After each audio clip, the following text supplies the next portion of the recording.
grabación para que no se me olvide. Ahí está. Listo. Okay. Y tengo que poner aquí entendido porque te tapa todo.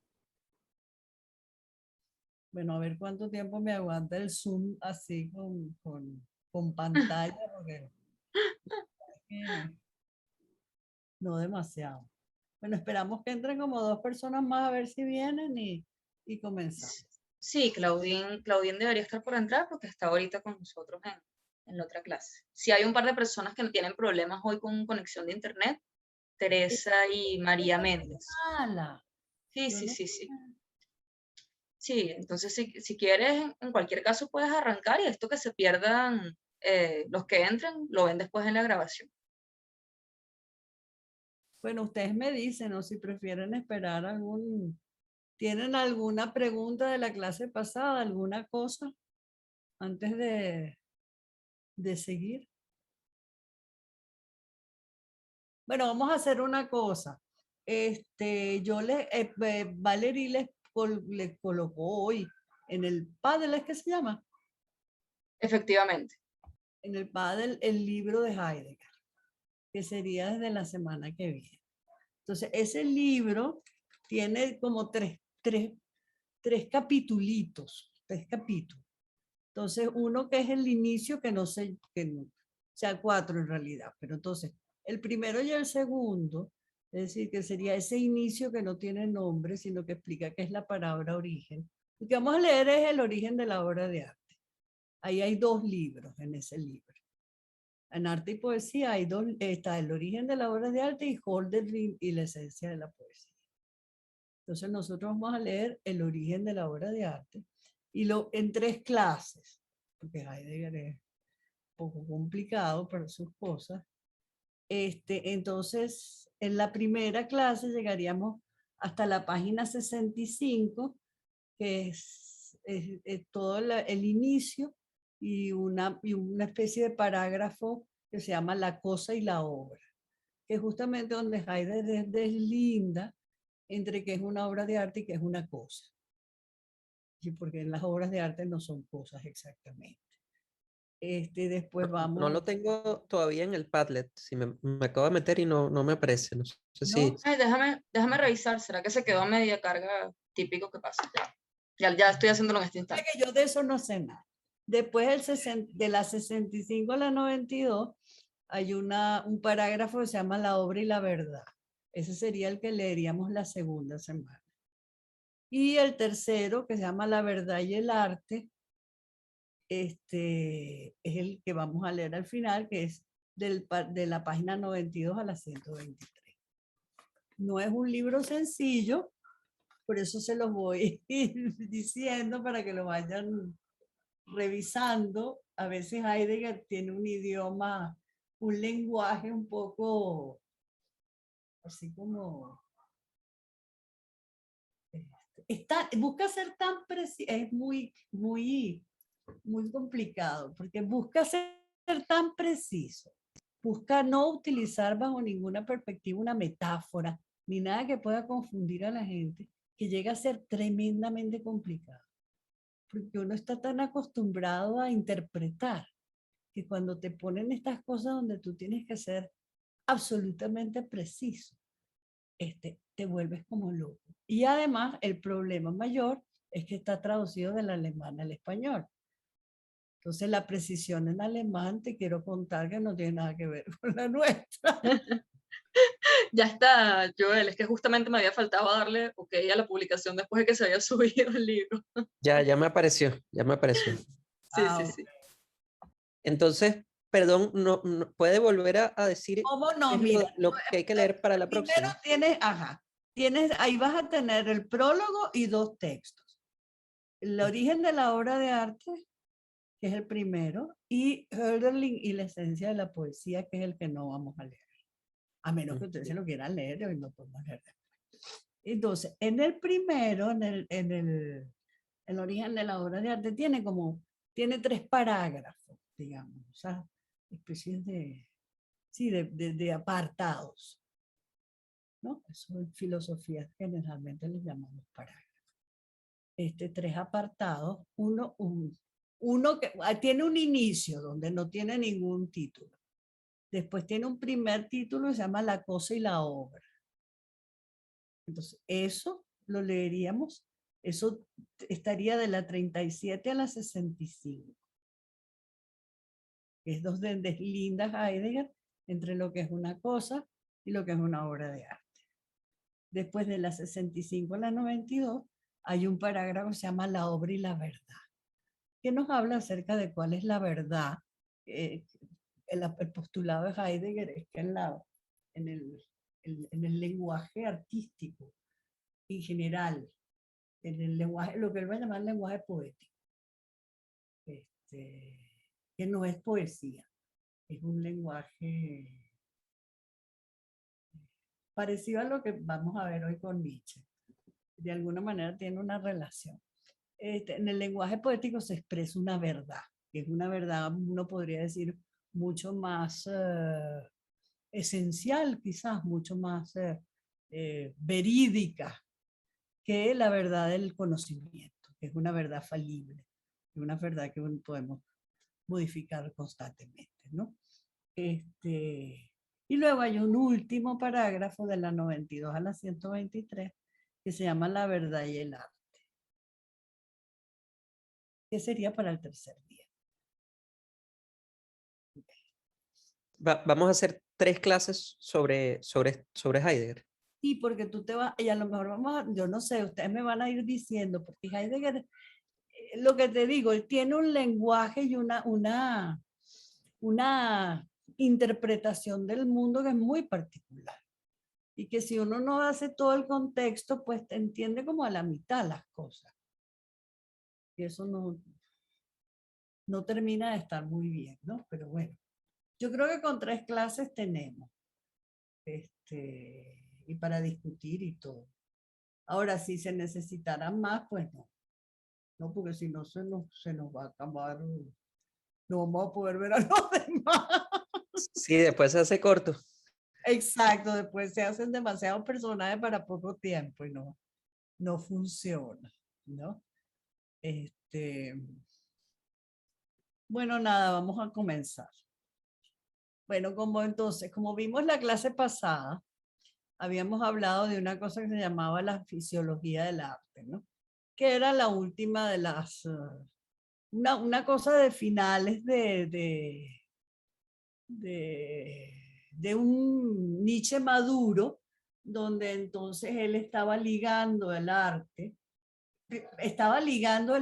primero lo estaba desvinculando de la idea de obra y lo vinculaba a la idea de proceso, de poiesis griega, es decir, de proceso creador, por una parte. Y por otra, lo estaba ligando al cuerpo y a la animalidad, como que el arte estuviera ligado a las fuerzas vitales, que son la voluntad de poder que constituyen el mundo. Eso quedó más o menos claro, ¿verdad? ¿No? Habíamos dicho entonces que la fuerza del arte o la función del arte, que sí tenía una función, que esa era la crítica que él le hacía a Kant, que no era un objeto inútil, que la obra de arte es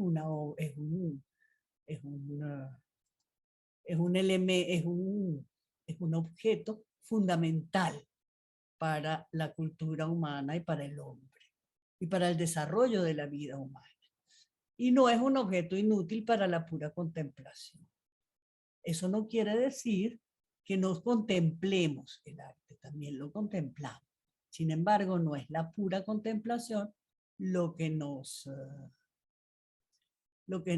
la importancia que tiene. Entonces, la función del arte es estimular las potencias artísticas, ¿verdad? Que le permiten al hombre crear cosas nuevas y configurar de modos distintos los reales. Es decir, entonces se va a entender el arte como, uno podría decir, como el gran proceso creador del hombre cuando crea el mundo. De alguna manera, el papel del hombre para Nietzsche gracias a su racionalidad, justamente, que es un instinto, no es un atributo divino. Gracias a su racionalidad, el hombre es el creador del mundo, de su mundo, porque no puede vivir sino en un mundo creado por él. Eso lo habíamos dicho la vez pasada, ¿no? Entonces, en el centro de este proceso artístico que ya hemos llamado fisiología del arte, tenemos el cuerpo. Y no lo estábamos entendiendo como organismo, ni como animal, sino como vida, es decir, como el conjunto de energías y fuerzas vitales que provocan y que generan la existencia. Entonces, la idea de cuerpo no está ligada tanto a la idea de organismo como a la idea de fuerza. O sea, el cuerpo es lo que posee la fuerza vital, la fuerza de la vida. La vida está en el cuerpo, digamos. ¿Ok? Pero no en el cuerpo como organismo solamente, sino en el cuerpo como imagen. Entonces, el arte nos recuerda el vigor animal. En ese sentido, es para Nietzsche, por un lado, una emanación de la corporalidad y de los deseos. Es decir, el mundo de las imágenes en este sentido, Isabel que hablaba de las imágenes para Nietzsche tienen que ver entonces con los deseos y con el cuerpo. Es decir, en la imagen se exponen y se expresan deseos, ¿no? Se consolidan, se cristalizan. Y en ese sentido es que el arte nos puede intensificar la vida, puede hacer a la vida más intensa. ¿Okay? El hecho de que Nietzsche centre en el cuerpo la fisiología del arte se debe a una cosa que me parece importante recalcar con ustedes, que es que en la filosofía de Nietzsche, desde el horizonte de la cultura, entendida la cultura como eso que ordenamos, que producimos, como eso a lo que le damos sentido. Es decir, el hombre se encuentra en una realidad a la que le da ser, en el sentido de que nombra y ordena las cosas y las jerarquiza y las distribuye y las hace a unas correspondientes a otras. Ese ordenamiento es lo que llamamos cultura. La cultura está hecha a partir del lenguaje, dice Nietzsche. Es porque tenemos lenguaje que podemos hacer cultura. Y la cultura además tiene que ver con la historia, con el hecho de que no lo que hacemos no se pierde en el olvido, ¿no? Y tiene que ver con la posibilidad de rehacer las cosas, de innovar. ¿Okay? Entonces, el cuerpo sería el centro de este proceso. Ahí lo que me interesa destacar es la idea que tiene Nietzsche del hombre como un animal, que creo que es uno de los elementos interesantes, ¿no? Es decir, que el hombre, al hombre ya no lo piensa desde el espíritu, desde la divinidad, sino que a partir de Nietzsche se ha vuelto a colocar entre los animales. El hombre es para nosotros el animal más fuerte, porque es el animal más astuto, aunque es el animal menos dispuesto por la naturaleza. Es decir, es el que salta peor, ¿verdad? O el que corre menos, o el que no se encarama bien en los árboles, pero es el que puede construir aparatos para hacerlo. Cosa que si los monos no pueden montarse en los árboles, se mueren de hambre. ¿Estamos? Entonces, en ese sentido, el animal más fuerte. Fíjense que la construcción de la cultura involucra un desarrollo de las fuerzas vitales. Es decir, es la construcción de la cultura de alguna manera la que hace posible el desarrollo de la vida, ¿no? Es el más astuto y entonces contra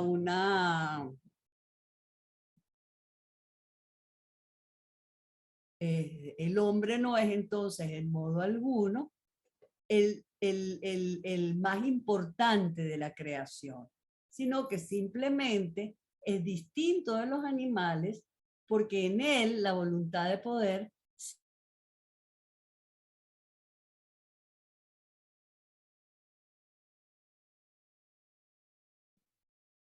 La perdimos. Eso parece, pero también está por aquí cayendo un palo de agua, así que debe ser por eso. Ah, sí. Sí, sí, sí. Bueno, vamos a esperar a ver. Bueno, entonces, como decíamos, para Nietzsche, la razón no es una dimensión separada del instinto, ni de las demás funciones animales, sino que es un instrumento que es más complejo que el instinto, que por tanto permite fijar regularidades e introducir sentido, significado en el cambio ese constante que es el devenir, con el fin de promover el movimiento de la vida. Es decir, de hacer que la vida sea más intensa y más rica. En este sentido, en la concepción de Nietzsche, la frontera entre animal y humanidad está muy desdibujada, ¿no? Uno podría decir que entre ellos hay una diferencia de grado, pero que no es una diferencia que signifique que el hombre sea superior gracias a la razón.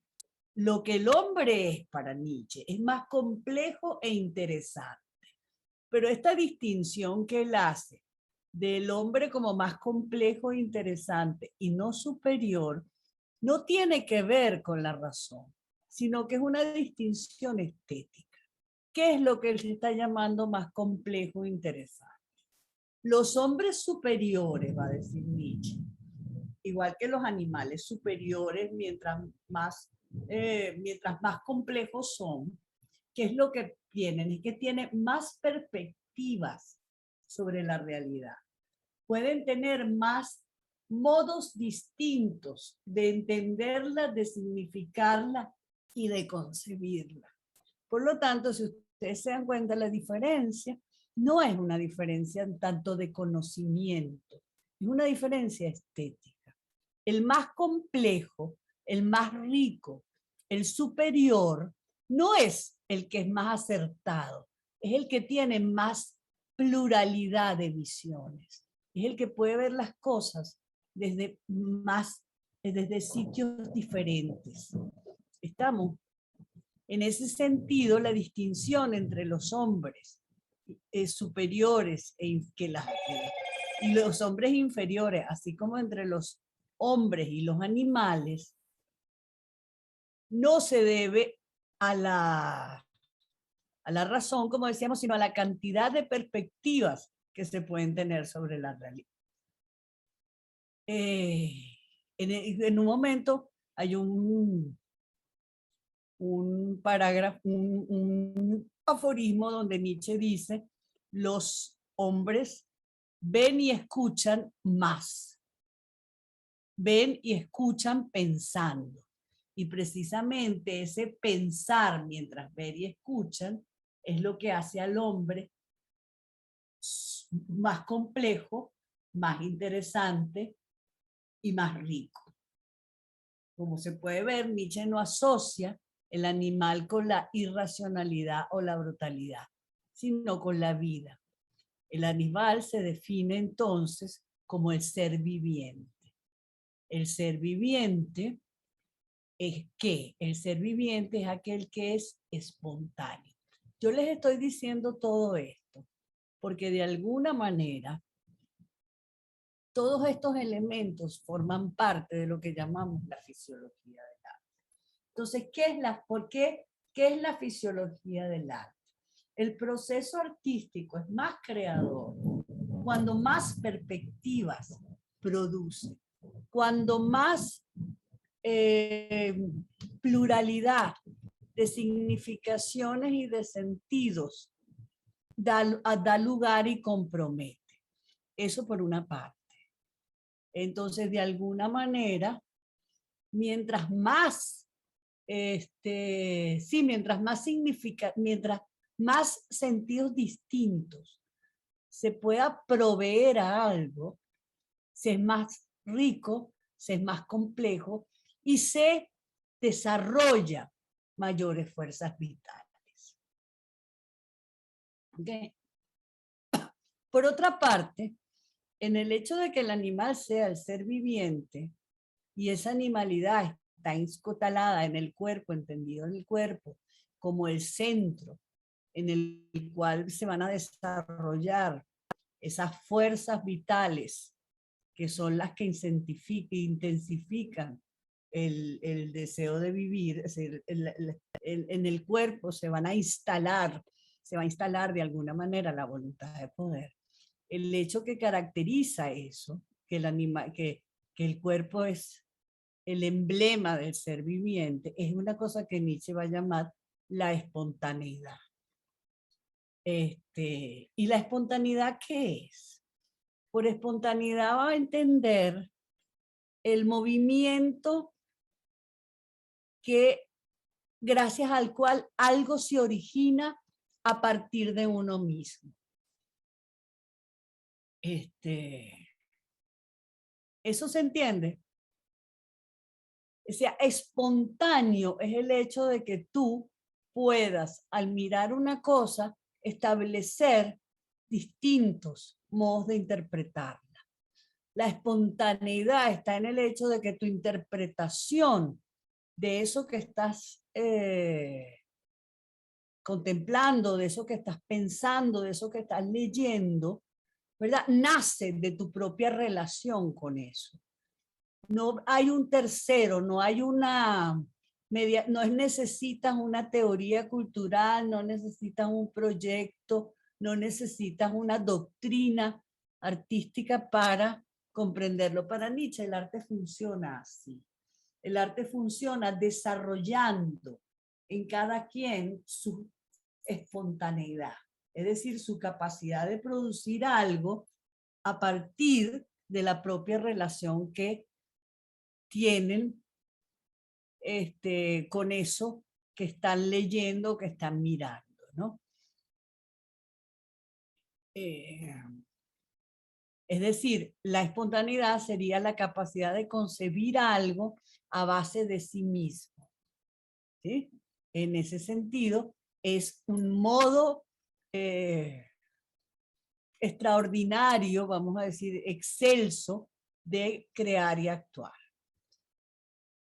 La espontaneidad para Nietzsche consistiría en un modo de actuar libre, que no se basa en diferencias como razón o alma-cuerpo o razón-sensibilidad, sino en la cual todas las fuerzas están en conjunto, ¿verdad?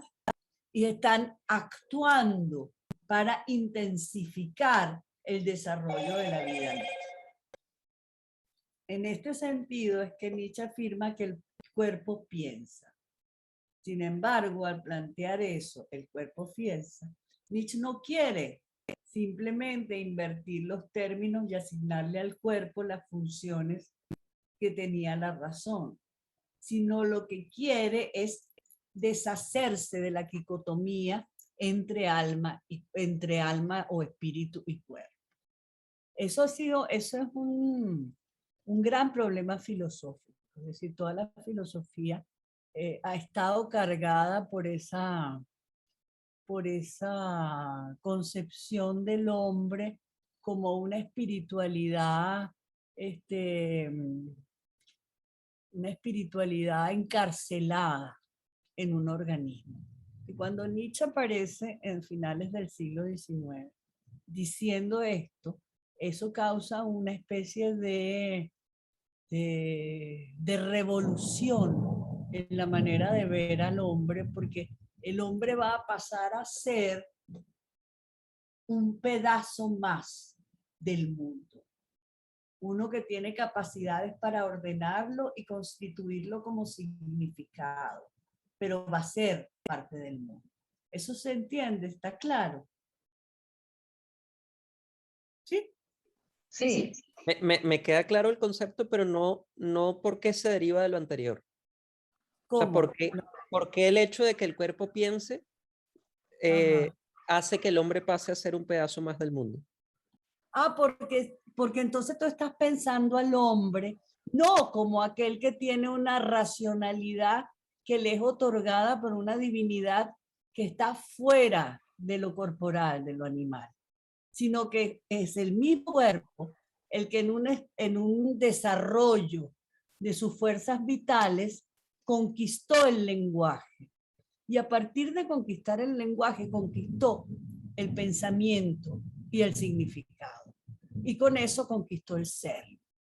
Estamos, entonces, por ejemplo, en la filosofía, que la metafísica fue siempre el origen, el sustrato de lo real, esto significa que la metafísica, ¿verdad? Que sería justo la conquista espiritual, la metafísica es un producto de la naturaleza. Entonces,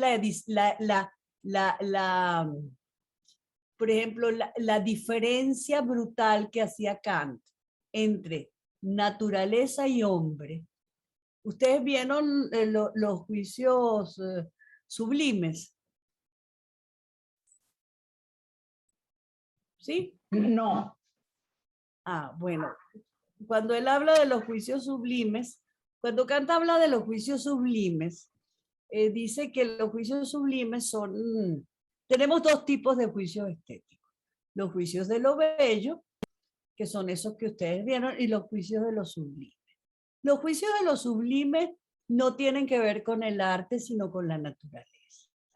Y los juicios de los sublimes tienen que ver con los momentos en los que nosotros tenemos ante nosotros una imagen que no podemos ver en totalidad.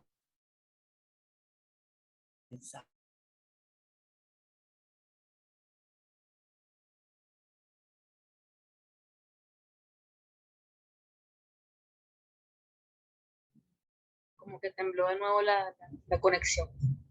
Sí. Sí. Entonces, de alguna manera, ¿eso qué nos quiere decir, Joel?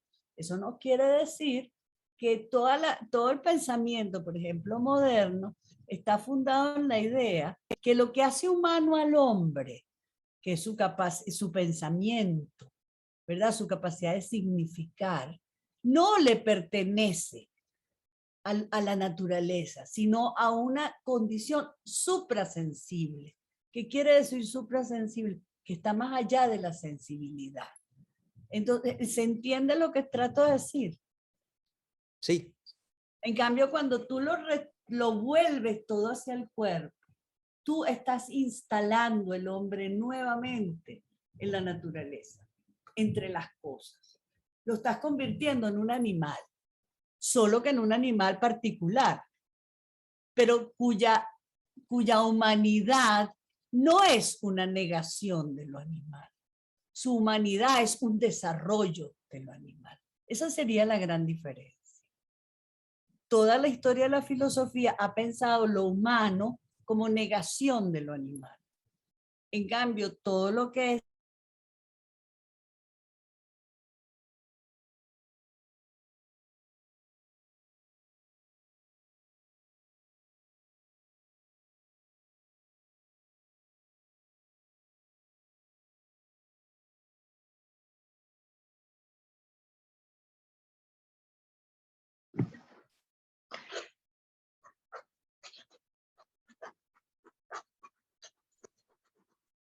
¿qué pasó?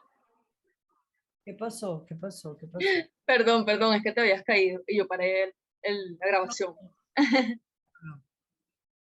Ok, como decíamos la clase pasada también, Nietzsche no entiende por arte un producto o una obra ya hecha, sino el proceso o actividad en el que se constituye algo, lo que decía Isabel al entrar, es decir, en el sentido griego de poiesis, el paso del no ser al ser. Nietzsche va a resaltar que de la poiesis ese carácter de tránsito o de paso que comparte con otra noción central de la filosofía occidental, que es la idea de potencia, en griego dynamis. Entonces, lo que es definitorio del arte, del proceso, de la actividad poética, de la actividad poética, es el paso del no ser a ser. ¿Qué quiere decir eso? Es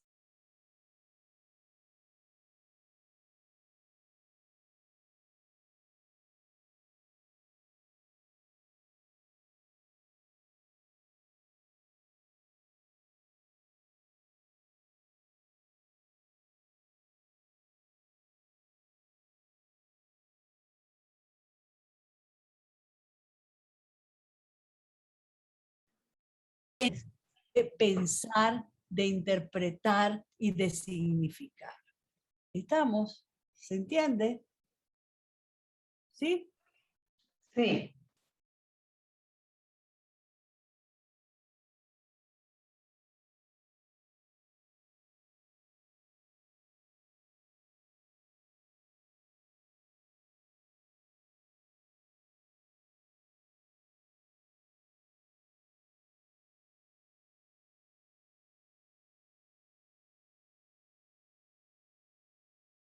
Leo un libro, los que estudiaron letras no les pasa. Cada vez que yo vuelvo a ver una obra, cada vez que yo escucho una pieza de música, ¿verdad? Yo resulta que, perdón,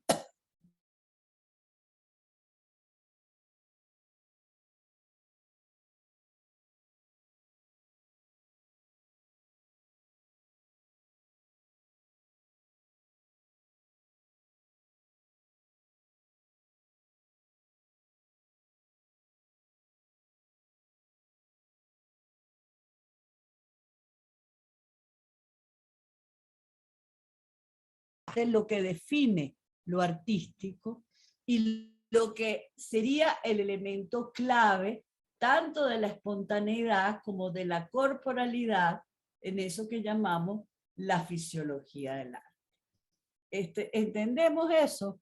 Está claro, ¿no? Sí, profesor. Ajá. ¿Iba a decir algo? No, no, dije que estaba claro, sí está claro. Ok. Eh,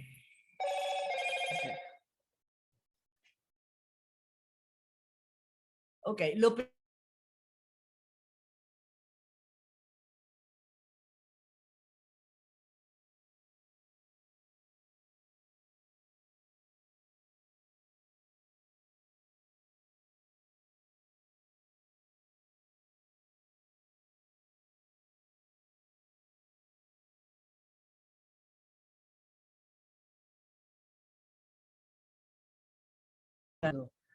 la estética, es decir, hasta Nietzsche, las estéticas son básicamente estéticas de la recepción. Es decir, la experiencia estética se piensa como la experiencia del que contempla una obra de arte. Y Nietzsche la va a proponer como la experiencia del que crea una obra de arte. Es decir, la estética tiene que ver más con la producción de obras que con la contemplación de obras. Eso no quiere decir que al contemplar obras no haya una experiencia estética. Por supuesto que la hay. Pero lo definitorio de la experiencia estética no está en la experiencia receptiva del espectador, sino en la experiencia creadora del productor de arte. ¿Ok? Y para llegar a lo de la comunicabilidad, lo primero que hace Nietzsche es reunir algo que Kant había separado, sigue siendo Kant el filósofo al cual Nietzsche va a criticar para hacer todo esto, que es que Nietzsche separa la facultad de juzgar de la facultad de desear. Y dice, juzgar algo no tiene que ver con que eso cumpla, me sea agradable o me sea... Juzgar algo como bello es desinteresado, porque yo no lo estoy juzgando de acuerdo a mis propios intereses, sino de acuerdo a unos atributos genéricos. Y él dice, no, al revés. Yo siempre juzgo desde mis propios intereses, desde mis deseos y desde mis apetitos.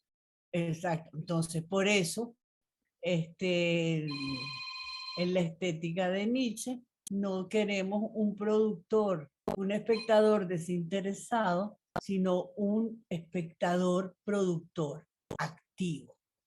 ¿Ok? Entonces, lo bello aparece para Nietzsche como una promesa de felicidad. Para explicar esta idea, Nietzsche utiliza a Stendhal. En un momento en que Stendhal describe la experiencia de la...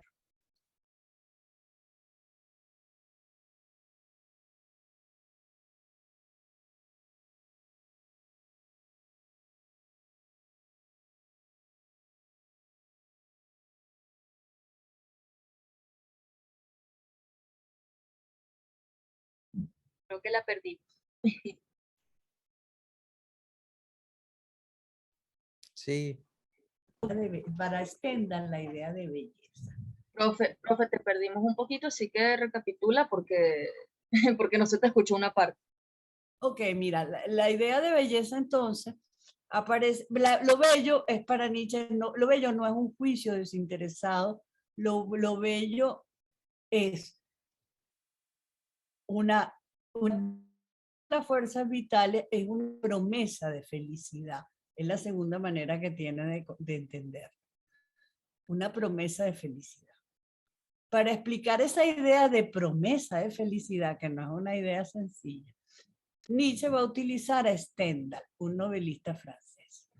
En un momento cuando Stendhal describe la experiencia del amor, y en su descripción de la experiencia del amor afirma que el amante descubre en la amada el amor a partir de que se le aparecen pequeños rasgos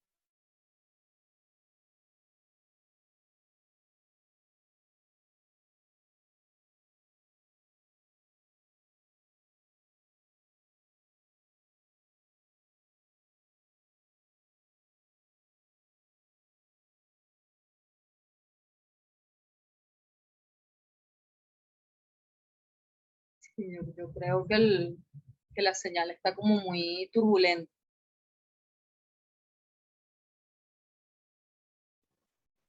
Sí, yo creo que va a ser difícil, ¿ah? ¿Qué cosa? Sí, sí, vamos a esperar que vuelva a agarrarle y le comentamos.